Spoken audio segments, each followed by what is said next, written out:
Okay, so we are going to be talking today about the top 7 running backs that are going into the 2021 NFL Draft this year, and also the sleeper I have.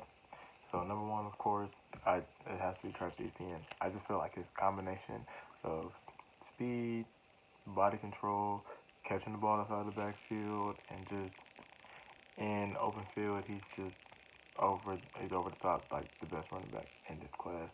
If he was going in last year's draft, I wouldn't say he probably wasn't be all that. I feel like he would probably been a second or third round, just like he probably would have been this year too.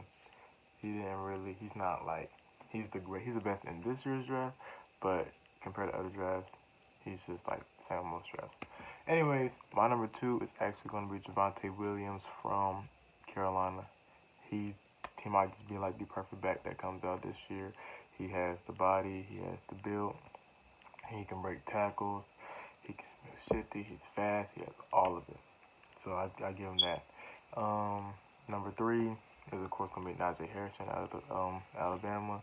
He was a number 3 recruit overall when he came over to Alabama.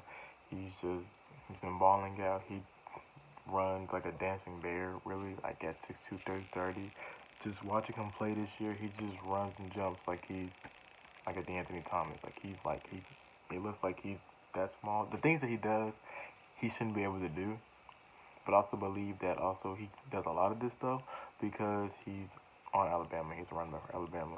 So, he's going to have the best online, the best coaches, the best training, the best wide receivers, the best coaches, the best running backs, not running backs, best defense, best quarterbacks, that's what I want to say. He just has all of that.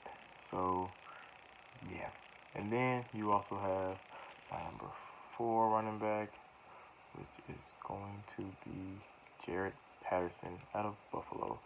I know some people might be saying, he's a small town guy, small school guy, but just hear me out. He kind of runs out like a little Ray Rice. Small, has a lot of speed, has a lot of burst in him, and he might not be a stud coming out, or he might not be even a stud at all in the NFL. I just believe that he can get it done if he has the right O-line in front of him, a right quarterback around the system. And tie for number 4 or 4 or 5, you can either switch Jared Patterson and this guy, but it's going to be Chuba Hubbard. That guy is amazing. He would have went really higher last year than he went in this year, but this year he came back. He tried to win another championship. If they started off really nice at Oklahoma State, but they started getting bumpy throughout the season. If they would have stayed, he would have had some Heisman contenders because he was a Heisman top 10 last year. He was like top 10 Heisman candidate last year, and he was going to be really highly drafted last year. But he kind of declined in all of his stats and all of that. So kind of like his guy Tyler Wallace, that's also a receiver at Oklahoma State. He went down a lot of our receiver draft boards. So the same with him. I don't believe a lot's going to be wrong with him.